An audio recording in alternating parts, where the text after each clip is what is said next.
Good morning and welcome to 10-Minute Training. Today's topic is classroom management.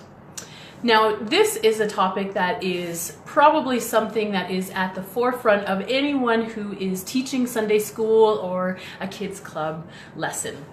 How do you keep your classroom environment or the teaching environment under control? Well, I want to share with you in just these few minutes that we have a few tips that I've learned along the way that have made it so much more effective as I have had classrooms of kids or kids club rooms, Sunday school times with children. And what I want to say is that the best way to have an effective classroom time is to be proactive in terms of your expectations of behavior and kind of what the room is going to be like. First thing I want to say is the environment actually makes a huge difference in terms of how the dynamics of the class is going to go. Of course, there's all kinds of different children, there's things going on in their lives, their moods are different. If they had sugar or some kind of sweet thing before they came in, that could affect their behavior.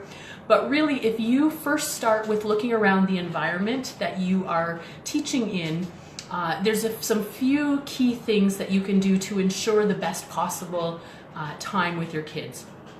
First of all, if you are having your class in a multi-purpose room, meaning it's not used for kids teaching every week, or it's not dedicated space for children's ministry, then you want to look at what is the physical items in the room and what could possibly cause distractions or barriers or would be enticing to kids.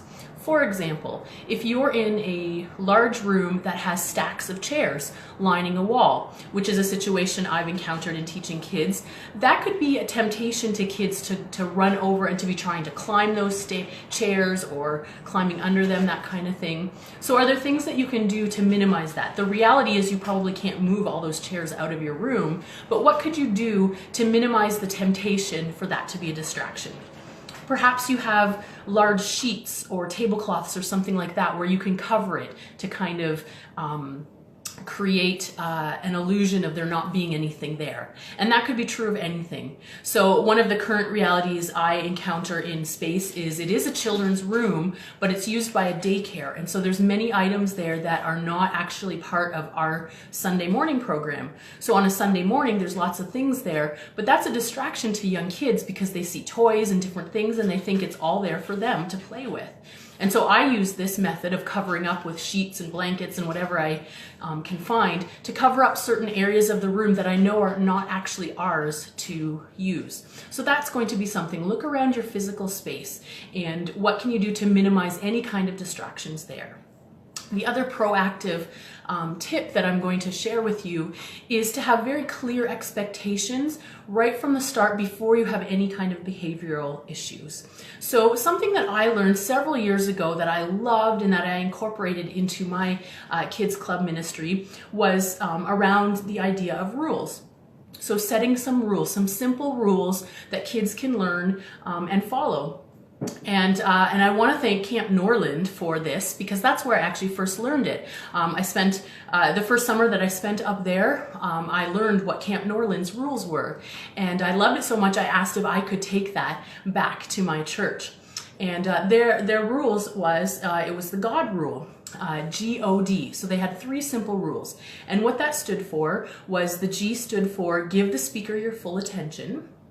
O stood for only use righteous words, and D stood for don't be a space invader. I love that. Simple rules, something kids could remember. It spelled out God, and it was something that we could have fun with and that they could help to learn what those rules meant. And so the way that I implemented it is I had it on posters and we'd bring it out, and every week at the beginning of Kids Club, and let me just tell you that this began with our preschool room. So every, which is our age 3 to 5 kids. So every Sunday morning, we would start with, introductions and welcome and kind of that kind of stuff. And then before I moved into the lesson, I would say, okay, let's remember what our God rules are. And, at the beginning, I had to teach the kids that, but then they started to learn them and we'd have some fun with it. Okay, G, who remembers our G rule? And what does our G rule mean? And we'd have actions. That means, give the speaker full attention. How do we give our full attention? Well, we can listen. We don't talk when someone else is talking. So that could be for me as the person teaching, or even for another student if they were talking or sharing something. Whoever is speaking, we give our full attention to. Only use righteous words. That was great too, because it talked about the way we speak and kindness and what we're doing in the classroom, and what are righteous words. And that was fun too. And again, with 3 and 4 year olds, that's a huge word, righteous. And so we kind of have fun with that and say, like, let's what is that big word and what's some other words for righteous. So we'd spend a few minutes that, and then don't be a space invader. Well, that was perfect because that covered everything from kind of getting in the face of another kid, hitting, any of that kind of stuff, physical contact. And so we talked about, don't be a space invader. Again, something we could have fun with.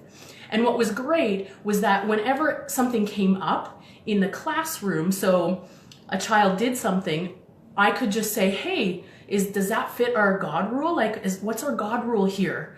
And it was a way to kind of bring their attention back. And it was a good way to effectively manage the behavior, because we were proactive in what was expected. The kids all knew what was expected, and they kind of inputted examples of what those rules meant. And then it was very easy for them to kind of, when something would happen, to trigger, oh yeah, that's not the expected behavior. Now, that doesn't mean it works perfectly to have that, but more or less that if you have those expectations set out ahead of time, if you're going over them, and I went over these every single week, so the kids really knew them, it really helps to kind of minimize any kind of behavior that might happen. The other quick thing I'm going to say is that being prepared in your lesson is going to help you manage classroom expectations and time a lot. A lot of times kids misbehave or kind of get out of control or stop listening or that because they're bored, or they don't know what they're supposed to be doing, or they've finished an activity and they haven't been given something else. And so again, you can minimize disruptions and things like that if you are always prepared with lots of activities, if you gauge kind of the interest level and the engagement of kids and be ready to quickly move on to something else. Again, I've spent a lot of time with preschool age, and attention spans can really be quite short. The other thing too is activities that you might have that you think, as you've prepared them and thought through them, oh, they're going to love this and it's going to take, this amount of time. They might either not at all be interested and they'll let you know, or they might move a lot quicker through something and you're like, oh, I expected that to take 10 minutes. They're finished in 4. So you've got to be prepared and have more things there to do. So those are just a few quick tips I'm going to leave with you, because we don't actually have a lot of time to chat this morning. But looking at your physical environment, kind of being proactive in the expectations, and being well prepared to move along different activities. Those are my 3 tips for today. In the comments after this video, I'm going to post some resources that go into more depth of different techniques and different things that you can do to kind of manage your classroom time and be most effective. And I would love to continue the conversation if you have specific situations or things that you're dealing with, because there's all kinds of different nuances to things, kids with different particular needs that you have to figure out different ways to work with them. So I'd love to keep talking with you. That's all of our time for today, and I hope to see you back here in 2 weeks for our next 10-minute training. Thanks for joining me.